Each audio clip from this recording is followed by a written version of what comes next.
Welcome to the Physician Sense Podcast, a podcast designed specifically for physicians, offering a breakdown of complex financial topics to help you develop your financial IQ, further your financial journey, and improve your well-being. Whether you're a medical student, resident, fellow, or attending physician, you're sure to learn something new that will benefit your journey. And now, your hosts, Chad Chubb and Tyler Olson. And we are back with Physician Sense with my favorite financial planner in the entire universe, Tyler Olson, with one of my favorite topics, Roth IRAs. And this one, technically, Tyler, this is our first user, listener, video viewer question on topics you have been seeing, or as I always say, your Twitter box is getting beat up with this topic, and it's on Roth IRAs, and not only just one transition year, but two sets of transition years. So excited is an understatement. I'm excited to get into this one, but what are we looking at here today, Tyler? Roth IRAs and the transition years, what do we got? Roth IRAs, they're a great investment account type, and you've probably heard of them. You might even be investing in them, but there are some major issues to watch out for that are specifically relevant to physicians for tax filing reasons as well as income reasons. So we want to point out these traps to make sure that you don't get yourself in any trouble as far as how and when you can contribute to Roth IRAs. First, I just wanted to give a basic rundown of what a Roth IRA is, just to lay a good base. A Roth IRA is a savings account that you can open up at various banks and investment platforms like Vanguard, Fidelity, Schwab. There's lots of places you can open up this type of an account. However, there are some unique aspects to it. You can only contribute $7,000 per year, and when the money goes in, you can invest it, and then if it grows, if there are profits, all those profits continue to grow tax-free, and you don't have to pay income taxes on it annually. And years later, when you're in retirement and you withdraw the money from the account, you don't pay taxes on the withdrawals either. So they're great for many reasons. You do not get a tax deduction for the contribution, though. And so this is actually a really great opportunity for residents and fellows, because when you're making less money, it's effectively less expensive to make Roth IRA contributions. So that's why we love Roth IRAs, because especially if you have done things like built up an emergency fund and you have excess savings and you're trying to figure out what you can do with it, a Roth IRA is a good option. But there's two major issues. And the first has to do with if you are also managing student loans and you've made the decision to file your taxes and you're married, but you file taxes married separately. Did I say that right? Married, filing separately. There it is. And the reason why is because if you make more than $10,000 while having filed your taxes married, filing separately, you can't make direct Roth IRA contributions. And if you're a resident, you're making more than $10,000. And if you filed separately, you can't just put $1,000 into a Roth IRA. That's not allowed. And then the other transition issue is like when you go from residency or fellowship to attendinghood. Like right now it's, springtime, and you might be thinking, oh, I'm a fellow and I'm only making, $70,000 a year. But starting in September, how much more are you going to be making if you're finishing training? And if your income is above a threshold, which I think is like $148,000, $150,000 as a single person, or $230,000 if you're married. 146 single, 230 married. I had to pull out my cheat sheet. Okay. Yeah. If your income at the end of this year ends up being higher than that, then you also cannot make direct Roth IRA contributions. So those are the two main traps that I wanted to discuss with you.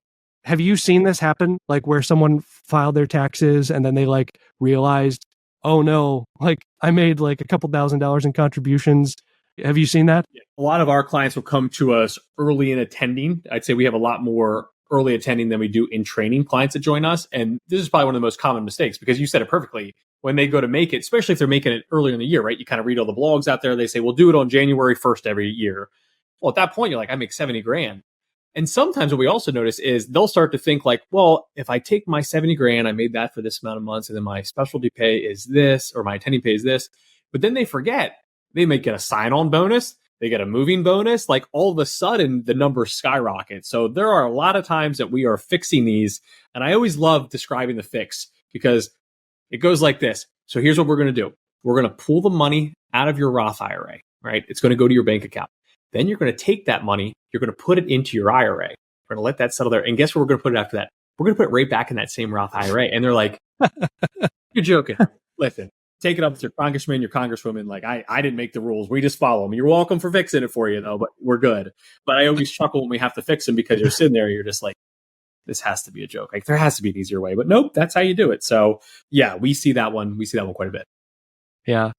And the longer time goes on, if you make these direct contributions and you weren't supposed to, the longer time goes on, the more the what's called recharacterization is going to be a bit more complex, because not only do you have to withdraw the original contribution, but you also have to withdraw the earnings from that. Now, your platform, and when I say platform, I mean where your Roth IRA is at.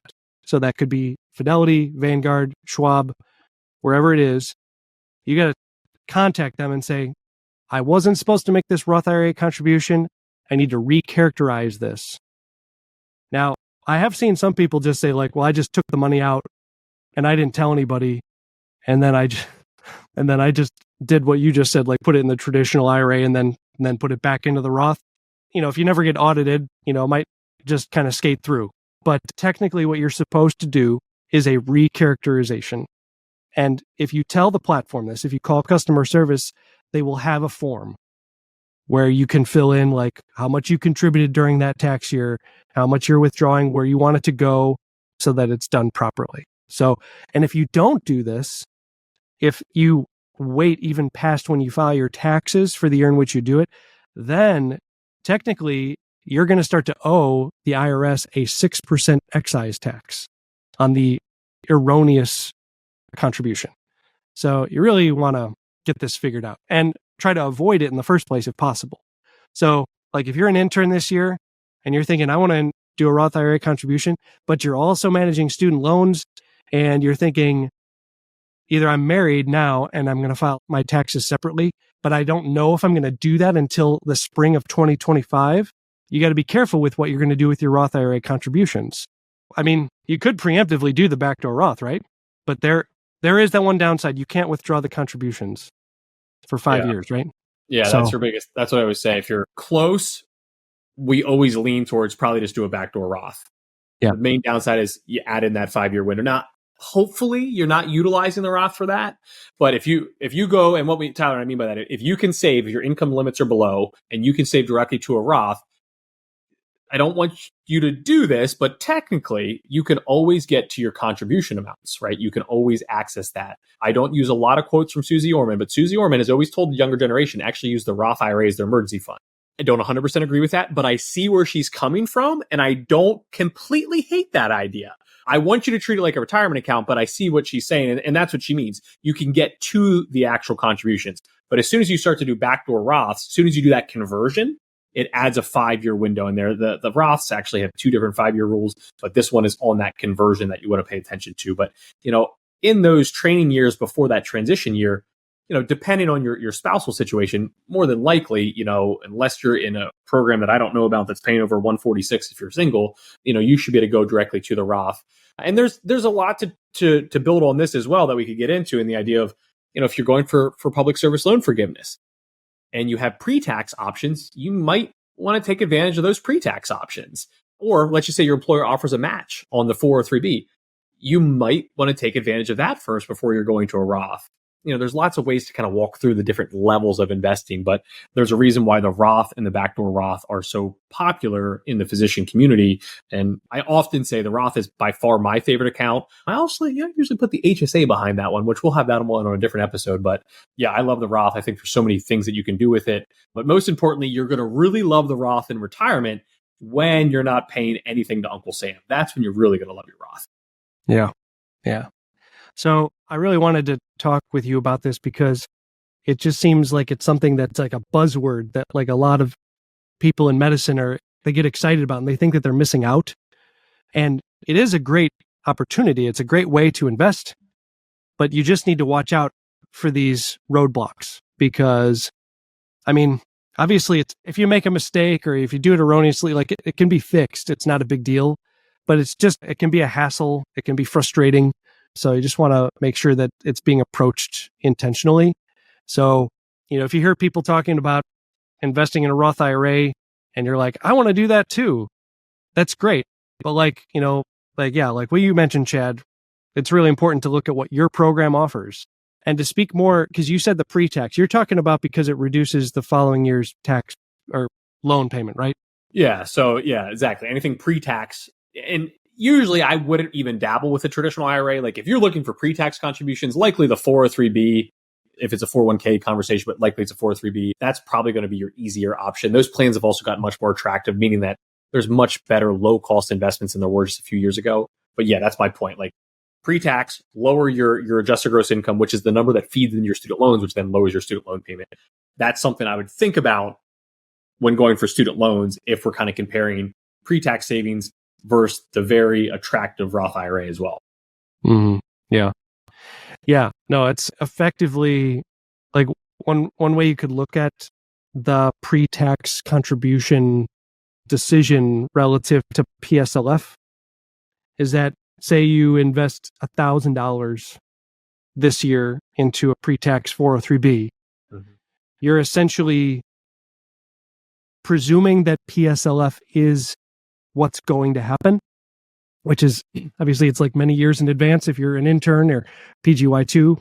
But if that's your plan, is to go for public service loan forgiveness, and you're going to work in academia or some other nonprofit setting, even after training, that $1,000 contribution is essentially earning you an additional $100 in forgiveness in year 10.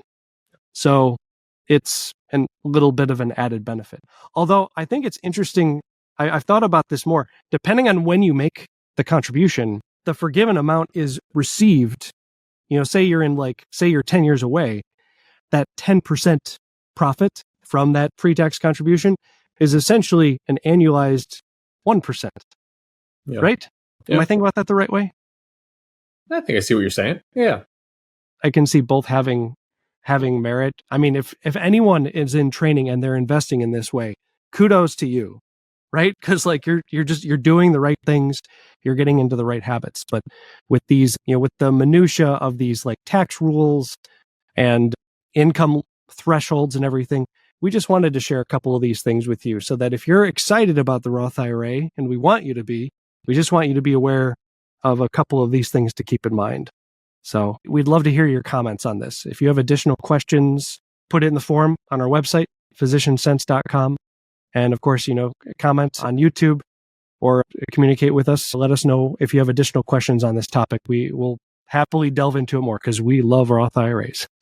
Yeah, we'll build on this one for sure. This one just came up again in some of the questions, those transition years, whether it's into training or out of training. But the Roth IRA, kind of jokingly, but not jokingly, that, by far one of my favorite accounts. So we'll build on this. We'll continue to build on the investment topic as well. So send us your questions, anything, in particular to the Roth, backdoor Roths, and we'll build on that and we'll keep it going. Tyler, anything to put in closing there on the Roth before we button it up?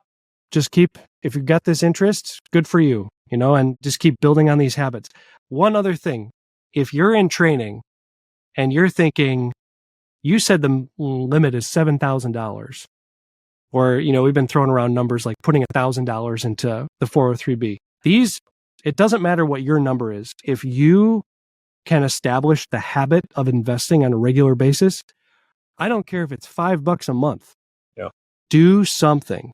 Establish the habit of investing. Whatever habits you build now will be easier to maintain as your income goes up. So good for you in whatever you get started with. Just get started. Anyway, thanks for talking about this. I know this was kind of like just a very focused one, but I think it was good we talked about it. Yeah, no, it's a hot topic, a topic we all love. So thanks for chatting Roth with me, and I'll see you on the next one. Sounds good, man. This information is for general purposes only. This information is not intended to be a substitute for specific professional financial or tax advice, as individual concerns vary.